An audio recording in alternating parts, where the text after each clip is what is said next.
परिग्रह छोड़कर, द्वंद्व छोड़कर, अहंकार ममता से मुक्त होकर जो समदर्शी, शांत, भगवत परायण, निरपेक्ष महापुरुष है उसको संत बोलते हैं। निरपेक्ष महापुरुष है, सबका त्याग कर दिया है जिसने, समझे, वो निरपेक्ष हो जाता है। हमारी समझ में नहीं आती कि तुम प्रिंसिपल हो, इतने पढ़े लिखे हो और इतनी बुद्धि खराब हो कि जाको जवाब ना आवे, बुरी लगी पंडित जी ने, समझ में नहीं आती। यहाँ ये तो ये को पढ़े हो ना है, तू मानते नहीं किसी बात को शास्त्र की को, फिर आप काय के ब्राह्मण है तुम बता। आदिशी तो मान लियो, आदिशी फिर को हिंदी हो, आदिशी मान लियो, कहा कि फिर अब तुम बता। आदिशी मान लिएगो वो इतकू मोही न करेगो, फिर 100 में अंश माने होगा मुश्किल थे, जब यहाँ आ जाते हैं वह 100 में अंश मान भी थे। तुम्हें भाई क्या पता हो बैरागी की कैसी धारा होते और कहाँ तक ले जाओ तो बैरागी, थोड़ा सा बैरागी भाई हो बस गुनिया ला के दर्द है। तो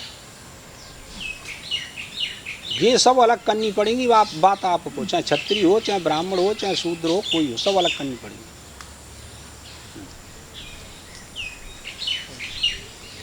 तेषु नित्यं महाभागेषु मत्कथा संभवन्ति हितानृणां जुषतां प्रपुनत्यघम्। हे महाभाग उद्धव, यह जो संत पुरुष होते हैं इनकी एक पहचान है, वे स्वयं महाभाग्यवान हैं। उनको कपड़े की, खाने की कमी नहीं होती है, भला उनके भाग्य से दूसरे लोग खाते हैं। जी महापुरुष नहीं पहचाने बता रहे हैं। हमने देखा जब हम वृंदावन पढ़े 8 साल, तो वहाँ जब अखंडानंद रहते थे अपने आश्रम में और वामदेव जी भी रहते थे, तो उनके प्रभाव से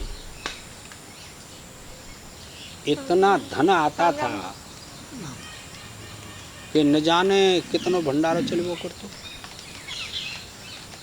उस काल में जो मांगने वाले थे बंगाली बिहारी वहाँ वृंदावन में अब भी हैं, लेन लग जाती सवरी गली में वहाँ तक,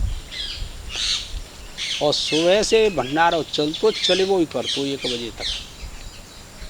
ठंडी में चाह बटती, पकौड़ी बटते, काउ दिन जलेबी बटती चाय के संग में, काउ दिन बर्फ ही बटती महाराज। मतलब नित्य प्रति यही हिसाब रहता था उनका। फिर भोजन बटतो, नाना प्रकार के व्यंजन बनते। तो देखो एक महान पुरुष की बात बता रहा हूँ, आंखों देखा हाल, भिखारी न की लेन लगी रही। तो अखंडानंद मेरी तरह रहते, ऐसे ही कपड़ा पहनते वो, बस वैसे नहीं पहनते ज़्यादा था। भिखारी नहीं लेन लगी रही, वो चाह बारो चाह बांट लो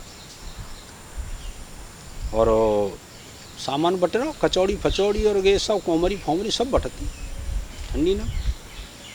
तो जटा भिखारी न की लाइन में ठाड़ी है गई आके। अब वहाँ भीतर कास लेके जब मंदिर में कोई बांट रहो और मियाँ ठाड़ो हो जाऊँ तो वो का देख रहो कौन में कहा है।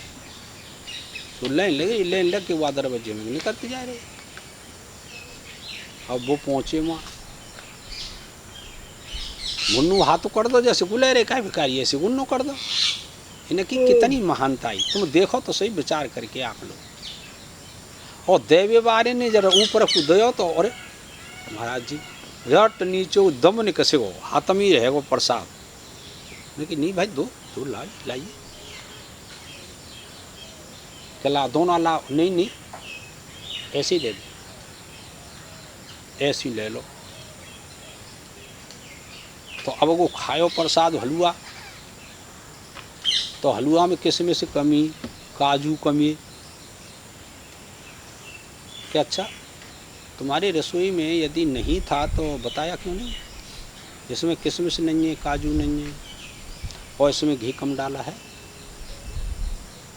उसमें नहीं है भंडारे, तो बताना चाहिए ना। ऐसा क्यों करते हैं आप लोग? तुमको क्या परेशानियां डालने में?